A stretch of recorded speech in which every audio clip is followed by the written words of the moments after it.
I got you here. I got you here. I appreciate it. That wind was a little stronger than I anticipated. Oh, I'm gonna have to leave that on camera. Say something for me? Testing, 1, 2, 3.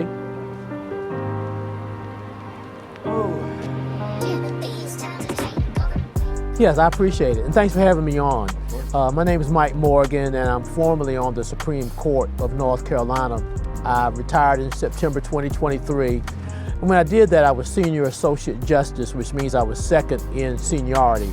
But I retired from there in September 23, and now I'm running for governor of the great state of North Carolina. All right. It's a little bit of action there, y'all. Nothing too crazy, but yeah, I'm glad we are back in action. Okay, so what we were talking about.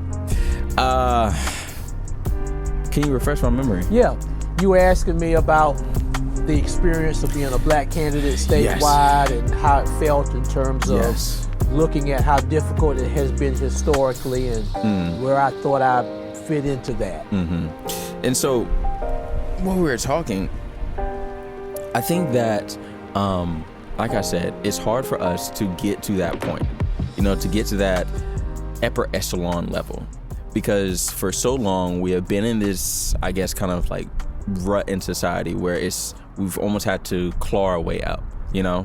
And so with that, what has been your experience? How have you been able to get that type of resilience and grit, right? Because that's kind of necessary in order for you to claw out of that, right? Yes. Okay. Well, standing on the shoulders of others, you realize that it's not you that's making it happen. You're standing on what others have done that have come before you. Yeah. And then you're just building on top of that. And so in that regard, I realized that I had some role models in my life that weren't necessarily in the law. Some were. There were some that were on the high court that helped make a way also. Yeah. And I've known all of those that have served on the state Supreme Court prior to me, because thankfully they're all still living. Yeah. Those that are black, we've only had a few that have come before me. Chief Justice Henry Fry was the first one. Okay. And he came along back at the later part of the 20th century and bridged over now in the 21st century. But knowing all of them, knowing history, and knowing how they made a way for me, put me in a place where I realized that they took it on the rough side, got to the pinnacle to allow me to be able to come on the downslope. But in order to be able to create it for some that are coming behind me, I got to go up the mountain again. Yeah. To make it smoother for those coming behind me. So it's always an evolution. It's always a cycle. But you got to know where you've been in order to know where you're going. Yeah. And then to make it available for somebody else coming after you. Yeah. I like that. You got to know where you've been to know where you're going.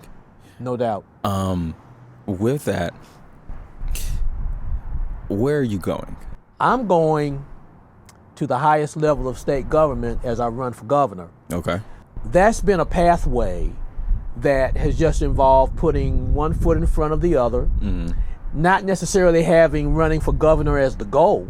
The goal has just been to be the best Mike Morgan I can be. Okay, yeah. In serving the community, my family, my higher being, and just continuing to see what evolves. Going from being on the lower level of trial bench, evolving to a level where I went from being elected as a local judge on the local level to then saying, well, I've got a lot of experience now. Yeah, you got some skin in the game. Skin is in the game. Yeah. I've proven myself. Yeah. I'm looking around. Nobody is higher than I am in terms of the qualifications and in terms of the level of judgeship. Okay. Why not go to the next level? Yeah, exactly. Because I've earned that opportunity. Let's just see what happens. Okay, talk your stuff, man. So, look, you got to be bold Yeah. to make progress. Yeah, exactly. And you got to stretch yourself in order to be able to grow. Yeah, for sure. So if you don't stretch, you don't grow. If you don't grow, you just stay where you are. Exactly. And so you got to have a certain amount of spunk or audacity or cred, street cred, or whatever you want to call it, to go forward. I'm looking around. I've got what it takes as I look around and see who's in my peer group. So I just decided I'd go after it. And I achieved being able to be on the highest court in the state, state Supreme Court. Yeah. I've got these years in. I've pretty much peaked. What's next? Yeah. Again, you got to keep growing. Yeah, and you for got to sure. keep being bold if you're going to be all that you can be. If I've pretty much maxed out the judiciary, second highest judgeship in the state when I retired, what's next? If I want to stay in state government, if I want to continue to lead in public service, if I've exhausted one of the three branches of government, let me look to the other branches. Exactly. And again, spunk and audacity and so forth kicking in. Well, let me choose the executive branch, because the executive branch has one spot at the top, and that's governor. So I'm going for that. There we go. So that's what leads me to where I am. Okay. So that's where I'm going. I'm going to the top. Okay. Now, question, what do you want to change? Because governor, and I want to say we've had personally the, I guess, reviews that I've seen from other different people, et cetera, like they've loved the governor that we've had, right? And so how could you be able to expand on that, be able to improve that? Because North Carolina, I feel like North Carolina is a growing, burgeoning spot. It's a growing state where, especially with the addition of Charlotte and everything along those lines, like Charlotte's becoming a mecca in its own, right? And so with North Carolina being able to have its own quote unquote Atlanta, right? Let's just go ahead and say that, right? So being able to have its own piece of that puzzle, how would you be able to expand on that? How would you be able to improve that, right? What's your vision? That's what I'm trying to say. What's your vision, man? Well, we do have a popular governor. Okay. And he has brought us quite a ways during the course of his 8 years. For sure. He's not able to succeed himself, so it's an open seat. So that's why I'm running. But my vision is one of, we can always do more, we can always do better, based upon the place from where we find ourselves. Okay. So you're right, and you brought up Atlanta, for example, in terms of Charlotte being North Carolina's version of an Atlanta. Yeah, for sure. Well, when you look at what's happening in a city like Atlanta, you see a booming economy. Our economy has boomed some, but it has not exploded. So we can explode even more, which would include, in my vision, doing more for rural North Carolina. I'm from a small town, New Bern. I know you're from a smaller town as well. Fayetteville, And rural North Carolina tends to take a back seat. For sure. To Charlotte and Raleigh and Greensboro and Wilmington and some of the other larger cities, Asheville towards the west. We can include rural North Carolina as well. Let them be a part of some of the boom that we've experienced. So that's a part of my vision. Have rural North Carolina to get some of this pie that many of us want to have a piece of. For sure. And to be able to do that, again, looking at Atlanta, they've got light rail as a transportation mode. For sure. The biggest airport in the country when it comes to how busy it is, yes. Gotcha. Infrastructure is something that governors are often measured by. I've got the vision of having a better transportation infrastructure, bringing light rail to North Carolina, connecting Raleigh and Charlotte by way of a bullet train. Okay. So instead of it taking 2.5 hours, 2 hours and 45 minutes to go between Raleigh and Charlotte, let's have a bullet train and get between the two in 1 hour. I love that you mentioned trains. I just had a conversation with my friends, right? And we're here in our place. We're celebrating the Super Bowl. Shout out to the Super Bowl, y'all. If y'all watch, I'm so sorry, the 49ers. Try again next time. But but we're having a conversation, right? And we want to go on a trip. Last time that I've been on a trip, we were going to go on a cruise. Last time I went on a cruise, I took a train from North Carolina to Florida, right? And it was a great experience. It was about 14, 17 hours, something along those lines. Really long time, but it was a great experience. Right. And I asked around the room, I said, okay, cool. Who all has had experience riding the train? Literally almost nobody said, like, I've been on the train before. And we said, yo, like, you should try it. It's a good experience, and it's a lot cheaper. Whenever you try to take your form of transportation, everything on those lines, like you got to pay for gas. You want to take an airplane, you got to pay for that, and then the baggage fees and everything along those lines.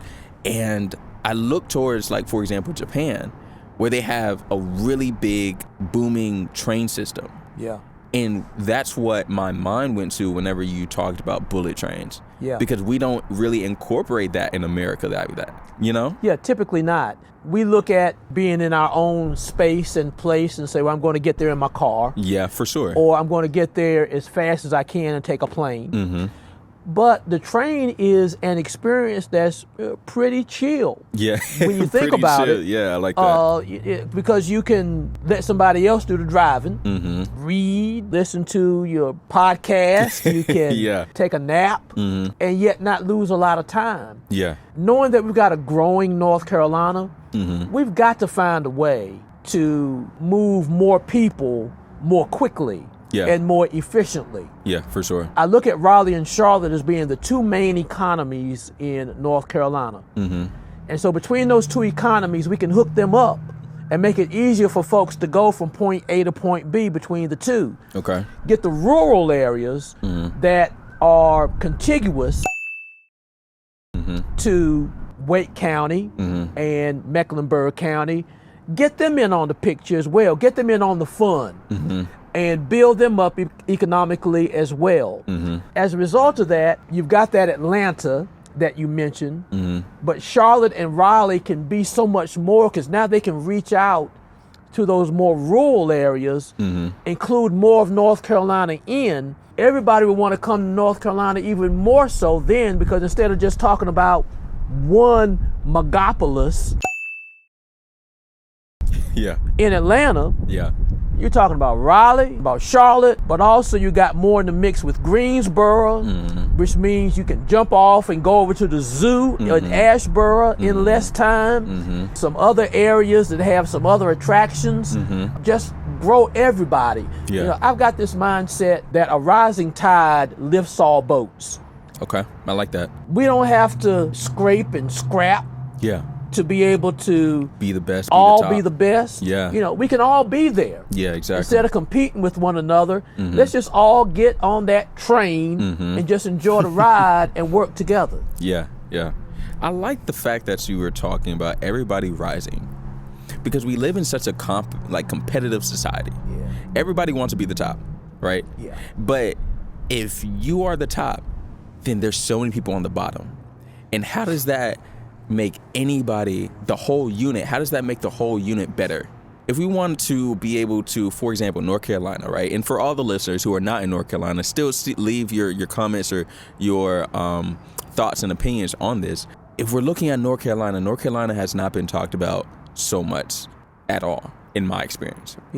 But now with the growing rise of, like, for example, different artists, and I think that's something that also gives the state a little bit more exposure. You have different artists, like, for example, DaBaby or J. Cole, right? And they're here and they keep saying, I'm from here, I'm from Fayetteville, I'm from Charlotte, right? And that gives people more attention, more eyes on North Carolina. They say, okay, cool. I mean, now there's two people who are multi-millionaires who are really national pop stars, right?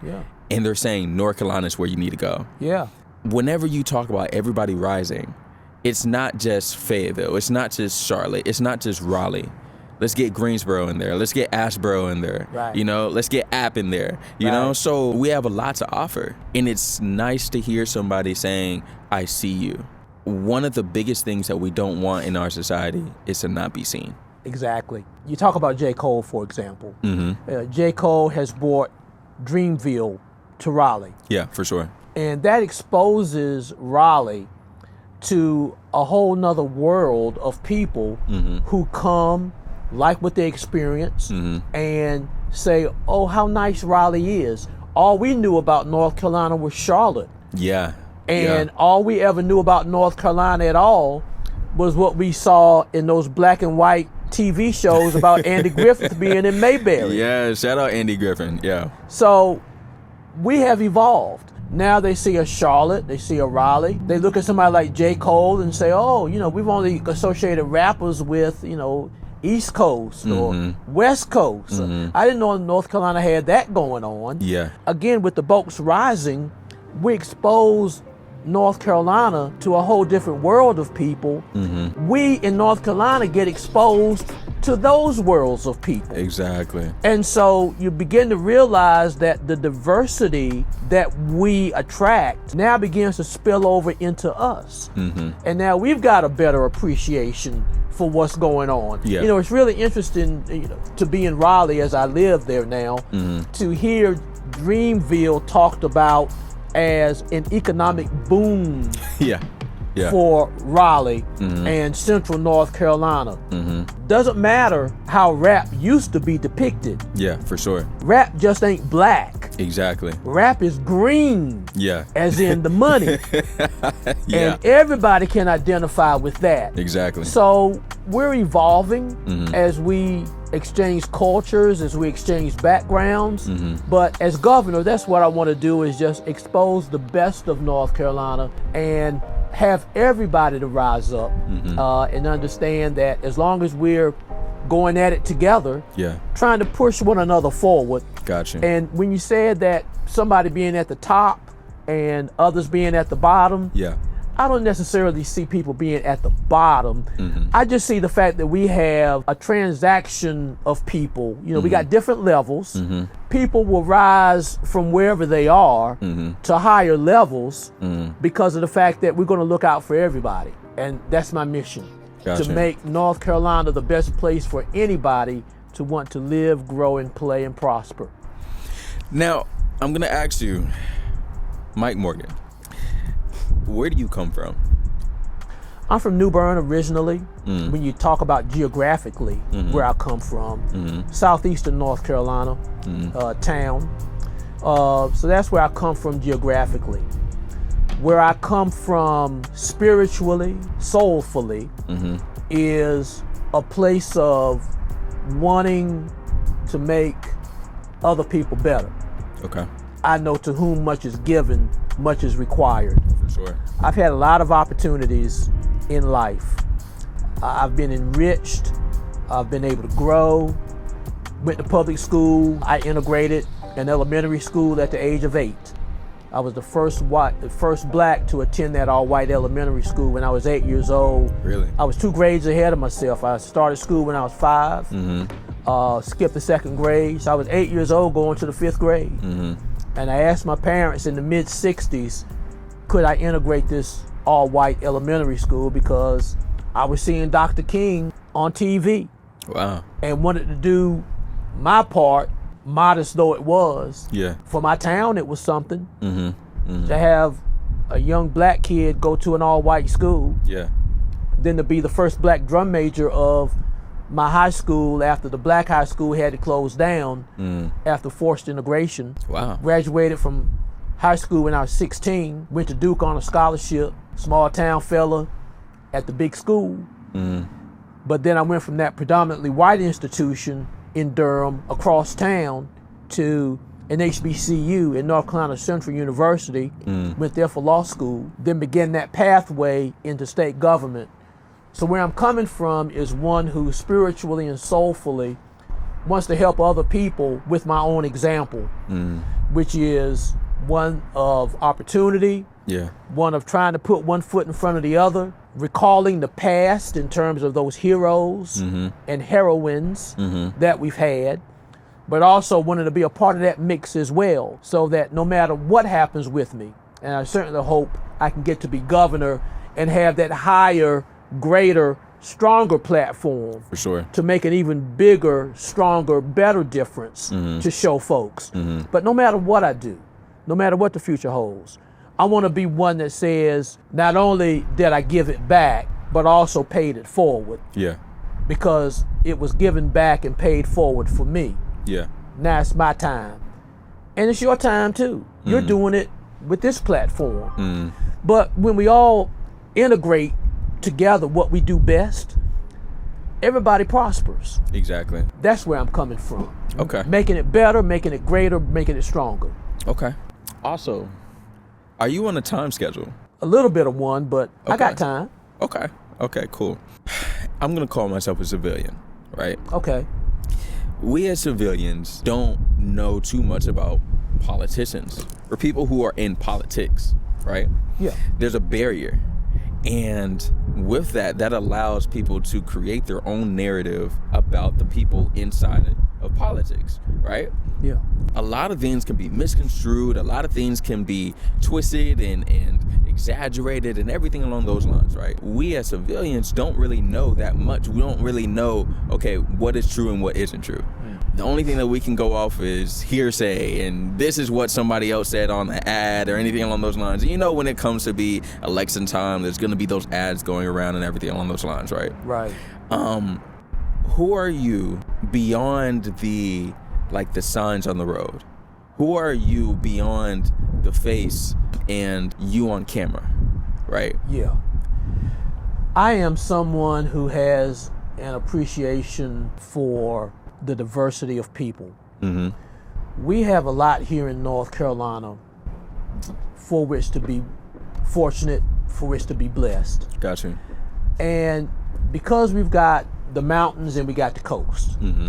we've got rural North Carolina, we got urban North Carolina. Mm-hmm. We got people that are rich and people that ain't so rich. For sure. We've got to understand that our way is not the only way just because we see ourselves as individuals fitting in a certain pattern. Mm-hmm. You can have your own mindset drilled into you 24/7, 365. Yeah.